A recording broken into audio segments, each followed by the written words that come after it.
Welcome to the Hollywood Scholar. I'm Jed Morgan, and I just watched Rings of Power Episode 6, Udon.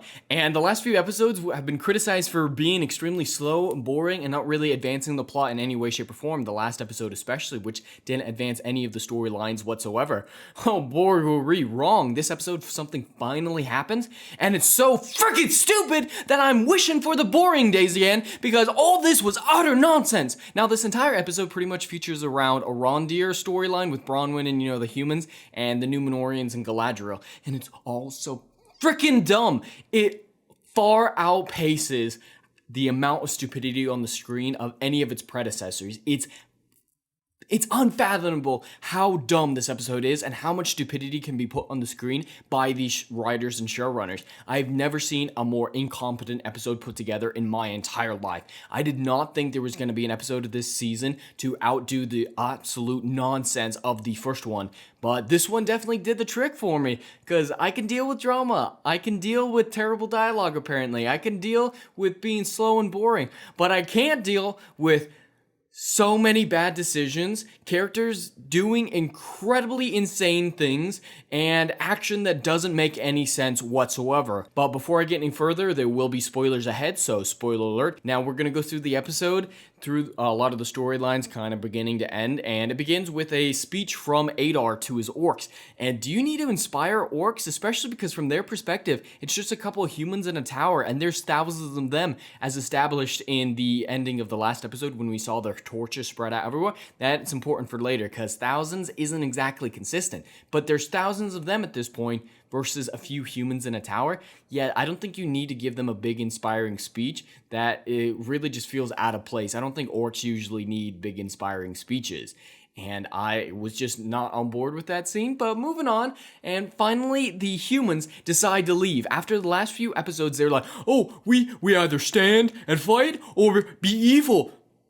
No one suggested leaving the tower, which should have been their first option once they realized that there were no elves there, because that made sense. When they were initially fleeing from the orcs from their town, they're like, hey, we can't defend this village. Let's go to the tower and see if the elves can help us. When the elves aren't there, you keep going inland, try to find more support. You try to find someone who will help you. You don't stay at this empty tower. And of course, that comes back later, the town being a bad option in the first couple episodes, and the tower being the better option. That's really important for later, but we'll get into that. So they finally decided to take the leaving option after it wasn't an option for some dumb reason. And then the tower. Oh man, the tower fight. Suddenly the thousands of orcs are a couple hundred. And suddenly this big ancient tower can be knocked over by shooting a rope and pulling a string. That tower should not have fallen under that little pressure. I don't care how much you chip away at it. That single rope would not be able to hold it up enough to make it a difference whether or not it was there. He'd need to light the whole base on fire and take out a ton of ropes. And I just don't think ropes can hold up a tower as well as it can. And then it comes toppling down, and the humans who have somehow snuck past all the orc army that they saw previously, because in this episode, I didn't really see it before, but apparently there's a reservoir on the back side of the tower. I didn't notice that before, but whatever, there's a reservoir, so their only way out is through the orc army at this point, because they didn't decide to leave before the giant army showed up. Their only way is through, and somehow they got through while the orc army shrunk to come up to the tower. That doesn't make any sense. How did they get through? And then they're all cheering and celebrating as if they've won a big victory, or at least delayed them long enough to get help. But they haven't, because that tower only fell on a few orcs. There's still hundreds, if not thousands, as we saw in the last episode. There should be thousands of orcs still left. And they're going to be unimpeded by a little tower fall at the front. They're like, oh, humans not there. Humans must be over there, and go track them down. Yeah, this wasn't the great big victory that I thought it was. Leaving as soon as they arrived and found no elves would have been the best option, and now a lot of them die because they're so freaking stupid. And instead of, leaving like I thought they were finally going to do, finally have some common sense, they go back to the village that they said was too unfortifiable, that they had to go to the tower because the town was such a bad option to defend. Now, there's no way this few amount of people could defend against the giant orc armor we saw at the last episode, which is inconsistent once again, but the tower is the better option out of the two. It's only got that one method of approach. You can bottleneck your enemies and you can do more damage there. It's not going to last forever, but it's going to be better than a village in the middle of a clearing where they have tunnels that lead underneath it, and putting a few boards on it isn't going to be enough. You have some orcs attack from the bottom, some from the top, and they've got overwhelming numbers. No problem. No problem whatsoever. But suddenly it's an issue, then it's not an issue, then it's an issue, and then not an issue. It's like, oh, how big is this army? Are they dumb? Are they stupid? Are these humans freaking retarded? They left this town a few episodes ago because it was undefensible. Then they go to the tower because it's a better defense, and then they leave the tower because it's undefensible to go to the town that's suddenly defensible. Do these writers not remember what happened a few episodes ago? I don't think so. They're freaking retarded. And luckily we move past these people for a little bit, and we get to Galadriel and Isildur. They're sailing and whatever. They have some stupid conversation, and she asks what his rank is, and he responds with his job. Your rank and your job aren't the same thing. If I were in the military still and I was asked what my rank is, I would say senior airman. I wouldn't say client systems technician. That doesn't make any sense. But then his rank means he's Queen's Guard. Why would a stable sweep be a Queen's Guard when the actual battle starts later in the episode? Why is he with her and not with their normal troops? Stable sweep is the lowliest of the low, not Queen's Guard material. They can't keep that consistent. And then luckily Isildur leaves because he's a vacuum of, everything. And Elendil talks to Galadriel for a moment, and it's a really dumb speech. Like she asks what happened to Isildur's mother, and he responds with, "I'm used to seeing the sun set in the west over the island, and east it comes up over the ocean, so I feel like night is coming on." It's supposed to sound profound, supposed to sound Tolkienian, but it doesn't make any sense because they're on an island and they sail all around it. And from what we know of the map, the town is on the western side, so the sun would rise from the east still over land and set on the ocean. So his thing makes no sense because he's been on the other side of the island, and where the town is, it's on the west, so there's land to the east when sunrise happens. It's so freaking dumb. This dialogue, the few pieces of dialogue that they have are still just as stupid as before, but luckily there's less of it. But we move on. And so we're back with Arondir, and he's trying to destroy the super evil sword hilt with a hammer, and he suddenly decides, oh, I can't hit with hammer, so it indestructible. Maybe try some fire, maybe try something bigger than a hammer. Like, you're giving up way too easily if you're thinking, it's like, it is not within the power of men or elves to destroy this thing. No, it's not within the power of you with a hammer. Maybe try something a little bit more powerful, but no. It's too powerful for me, so it's too powerful for everyone and everything. And a few people may try to explain this away, that this is a different town, but no. Arondir and Bronwyn go back to the well we saw them in the first episode. This is the same town that they left because it was indefensible. We get more evidence of that here. What is wrong with these people? They cannot stay consistent. Bronwyn has shown no disposition for leadership. She has made no smart decisions throughout this entire season. And this is another terrible one, which they're only saved by screenwriter magic and nonsense, but we'll get into that later. So yeah, they're just still freaking stupid. And they have this big romantic scene, and Arondir's still a plank of wood, and it comes across as cringe and uncomfortable to watch. And then Arondir gets to do the big empowering speech because Bronwyn is supposed to show shit in the last episode, so he gives it, and then he does the super cliche thing, is like, are you ready? They're like, yay. I said, are you ready? Yeah! They do the double cheer thing. That's the best they could do for motivational speeches. Eitr's motivational speech to orcs who don't need a speech was way better than this nonsense or Bronwyn's. And then they decide to attack the orcs inside the village, draw them in, and their big idea is to trap them between some fiery, wagons, but they didn't block off in between the houses, and they're not surprised whatsoever when it's only like 100 orcs versus the thousands of them we saw at the end of the last episode from the tower. Okay, whatever, that comes back to bite them back in the ass later because they can't freaking count to save their fucking lives. So this is their plan, and Bronwyn decides to, she's the one lighting one of the wagons to trap them in there. And when one of the orcs walks up to it, she decides to scream, give away her position, make all the orcs look at her, and then she fights the orc with their shawl on. You can't fight with the shawl on because you have to hold your shoulders in a certain way to keep a shawl on. When you're swinging your sword, it's gonna fall off. So the only way to keep it up is if you keep your shoulders steady, and then you're fighting awfully. she should take off the freaking shawl. And somehow she kills this orc and sets the trap. And the fight sequence is mostly arrows. So I guess it's fine. And it's not good. It's really not good. But this is their big bombastic action sequence, which is ruined because of how dumb everyone's acting, but it's fine. The action scene is fine, I guess, whatever. But again, what happened to the giant armory we saw at the end of the last episode? There were torches covering nearly the entire valley in front of them. There's not enough people, unless it was like one orc every, 100 paces. It's like, ooh, run out there, put up a torch so they think there's more of us. All right, you run out the next 100 yards, put up a torch, make sure they think there's more of us. That's the only explanation for how much light we saw.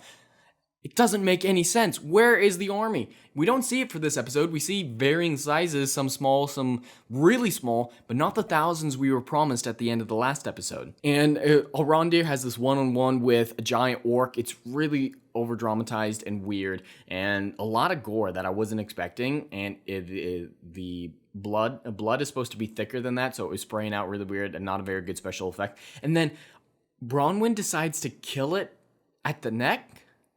That's a really awkward angle for her because it's so much taller than her. She'd have to be on her tippy toes and jump and stab him. That's not an angle that would make sense. Go for center mass. He wasn't wearing all that tight armor. That neck shot is incredibly difficult, and she has no power of the swing that she uses. That was just freaking dumb, but at least the orc is dead, and they stop fighting because not good at all. And then they start celebrating the humans after they beat these few orcs, and they're like, yeah, we survived, we're all good, we're so amazing. They forgot how big the army was, and so they're shocked when volleys of arrows start raining down on the town, and they're like, oh my god, what is happening? Maybe the rest of the army that you saw down in the valley yesterday! Jesus Christ! And so I cheered. I'm not gonna lie, I cheered a little bit when I saw Bronwyn get shot. I said, oh, please let her die. I just want everyone to die. Team Sauron all the way, because these characters are evil and awful. And so when they get back into the, tavern that they're walling themselves up in against the volley of arrows, they decide to, cut off her arrow, break it off, and pull it out before they have a cauterizing agent available. No, you put a sword, you put a dagger in the fire, let it get hot, get it ready, right? So it's only a couple seconds, and then you break off the arrow and pull it out. But he does it right away, and then he just lets her bleed out for a little bit before finally saying, hey, get a cauterizing agent. And they get wood. Wood isn't a great cauterizing agent. And seeds in a wound, that's not a good idea, because the ones underneath aren't going to get cauterized, so they're just going to get inside the wound and get her infected. No, there's a reason why you use hot metal to cauterize, not a flaming branch and some seeds. But then, to no surprise, the army of orcs, which is somehow shrunk again, breaks into their tavern and, captures them and is starting to kill them all, trying to make Arondir tell Eitr where the hilt is. And Theo, for some reason, knows, even though Arondir went out of his way to hide it, and he is an elf, so he has heightened senses. He should have been able to hide that in a place where no one would find it. But somehow Theo knows. And they need to explain it. If it was just like, hey, he's got a connection with the blade, that would explain it. But they didn't say that. He just randomly knows where it is, and he hid it. Arondir hid it in the tavern. That would be the first place I would look. No, I would have hid it out in the woods underneath a stump or something that no one would know where it was at. Someplace super duper random. But it's just right underneath Theo. He's literally standing on top of it. But whatever, they give it back to him. And this is when a particular issue comes into play. Now, we don't know how long it takes to sail from Numenor to the mainland. The first episode made it seem like it was an hour, but it should be at least a couple days. We'll be generous and say 1 day, even though that is way too generous. It should be closer to a week or two, at least. But we'll say it's a day. And when they see the horizon, they're looking at a map, and they're like, all right, it's going to take us 2 days to sail up the river, and then it's going to take us another day to ride to the tower. Okay. Yeah, and at the end of the last episode, Arondir said, hey, they're going to attack us in the next day, if not in the next couple hours. So the big fight that we've been waiting for with Arondir versus the orcs and whatnot was one night. In one night, the Numenorians travel 1 day over sea, 2 days by river, 1 day by horse, and somehow find this random village, which is further away than the tower that they were looking for. They happened upon the place 4 days of travel in a couple hours. And the showrunners didn't realize that that's a little bit incongruent. Time needs to pass linearly for all characters involved, unless this is a time travel show. It's not. How do they travel 4 days in a couple hours? How will Stans defend that nonsense? Holy crap, they do not give a crap. Just like the directors after the last episode say, oh, the Harfoots, we don't know how long they were migrating. Might have been a couple weeks, whatnot. Well, only a couple days for Galadriel, but you know who? A couple weeks for them. No, your events need to happen concurrently, or at least say that they're in different time speeds. But that was ruined when you saw Meteor Man falling for all of them at the same time. The show, none of the storylines line up chronologically, and this one is made even worse because you have two of them intersecting. And we know it's only been a day for the elves and humans, and it's been 4 for at least, I'm being super generous, should be closer to 4 weeks for Galadriel and Numenorians. How are they gonna defend that? Because that's nonsense. And they suddenly find them in this big Southlands that they're not even near the tower that they were supposed to be at. Numenorians find them just as they're all about to be executed. That is luck and magic to the 9th degree. It's nonsense, I tell you, nonsense!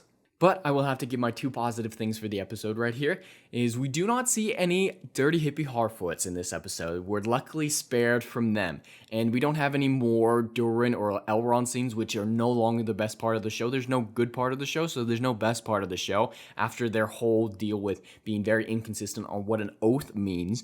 So there's none of those 2 storylines, so that was a blessing.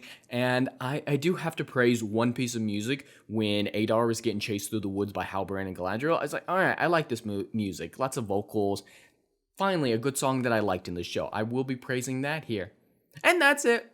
Yep, that's it for the whole episode. Less shitty storylines and a good few seconds of music in an episode of the most expensive television show ever made. That's what we've been reduced to. Because it gets ruined right then because somehow Halbrand, who started like 30 seconds after Galadriel in pursuit of Eitr, somehow gets in front of Eitr. Did Eitr just kind of loop back around? How did he get ahead of him? These showrunners, these writers, have no concept of space or time. It's utter nonsense in this series. And then Galadriel has one of her profound lines, which is supposed to sound Tolkienian. She says, "Eat your tongue." Yeah, Galadriel. That's a line we want to see from her.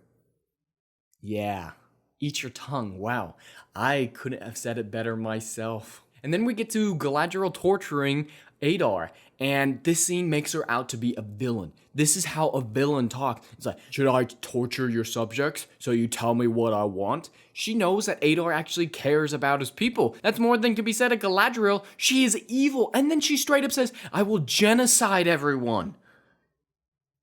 She threatens genocide in an interrogation. And she goes through this big elaborate speech of how I will leave you alive until one day after I've exterminated all your children, I can whisper in your ear, all your children are dead, and then I will stab my blade into your poison heart. And he's like, ooh, you might be evil. Good observation there, Eitr. And then she's like, screw that big evil plan I just said. Kill you now. That's flip-flopping on anger. She's evil. And now, I'm not a lore expert whatsoever. I did have a question about the Uruk origin. If you're a lore expert in the comments below, please absolutely let me know. But it didn't seem right that the Uruks were called that and that the first orcs still look like elves because all the orcs should have originally been elves or descended from ones who were originally elves. So the first generation shouldn't look any different than the current generation. I don't know anything about that, but I do know corrupted elves were the beginning of the orcs. But Uruk, that distinction, and him still being mostly alright, like he can still be in the sunlight and he's still mostly elf-like.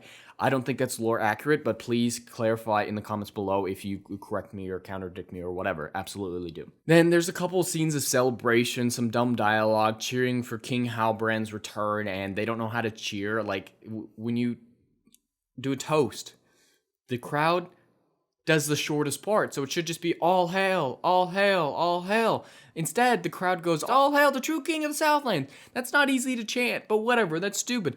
And we knew from the last episode that the hilt was a key. Yes, we did know that. And I thought it was so stupid when I heard it. And I knew that it was going to turn on Mount Doom. That was so stupid. I hope that they wouldn't be stupid enough to do it. But at least I assumed that it would be somehow magically turning on the volcano. I did not predict that they would make it even dumber with two things. Not only did the elves take over a Tower of Morgoth with a super duper evil Sauron statue that they didn't destroy, but it's also the place where the key is supposed to be inputted. Did they not, want to build another set where it made more sense for that key to be? That was stupid, but the butcher guy who had the hilt handed to him by Eitr in the middle of the fight goes there, plunges the sword into the rock right in front of the Sauron statue, and it's the key, breaks the dam that the tower is on top of for some reason, and water pours out. And we find out why the orcs were actually digging tunnels and trenches, because it's to funnel all this water from this reservoir into the volcano, which isn't active right now. I'm not a geologist. I'm not an expert, but I seem to remember that in, Pompeii, when that eruption happened, the lava stopped at the ocean. The ocean stopped the lava, turned it into hardened rock eventually. I mean, lots of steam and whatnot. It didn't make the lava blow up. It's not gasoline. So the water pours into the crater of Mount Doom, and suddenly, boom! Yeah, that's not how that works. If anything, it would just steam a lot and make a little harder rock on the top before it's melted again. Yay, you got a big steam pillar. Good job, Eitr. At least if it had been a magic key, I would have been able to forgive it, but no, it's just, ooh, dam broken, water pour in, water go boom like frickin' C4. Oh. And then the wave of ash comes and covers the town, and Galadriel's all badass looking for it and bracing for the impact of the ash wave. And Pompeii, killed those people pretty fast after the ash wave. So everyone in that town should be dead, even Galadriel. But I'm guessing in the next episode, that's not going to be the case, even though I wish it were. So that is, thankfully, when the episode ends. And I've got to say, this is by far the worst episode of the season. And I didn't think that was possible after the first one. And really all of them in general were just so bad. It's hard to compare them to each other. But this one was just well and beyond the others. There was no continuity. There was no logic through it. There was no consistency. All the characters, there was no character development. There were no characters. It was just facilitating the nonsensical plot, and people just teleport where they need to go. They contradict lines and big emotional things from the previous episodes, and they're just going back and forth, teleporting everywhere. It's nonsense. There was no thought put into this episode. A toddler could come up with a more cohesive story than this muddled mess. But thankfully, we're almost done with the series. There are only 2 more weeks of this utter crap left, and it cannot come soon enough because I don't know how much more of this abomination I can survive. I'd have to give this episode, first of the season, a flat 1. And I'm being generous there. I really wanted to give it a 0.5 or 0, but I'll give it the 1 for that nice song I heard and the fact that the dirty hippies weren't in it. The cannibalistic, evil hippies that deserve to die. All these characters are evil, stupid, deserve to die. I'm Team Sauron all the way. But anyway, that's all I have for today. I'd love to hear your thoughts in the comments below. Please like and subscribe, and I'll see you in the next video. Anon.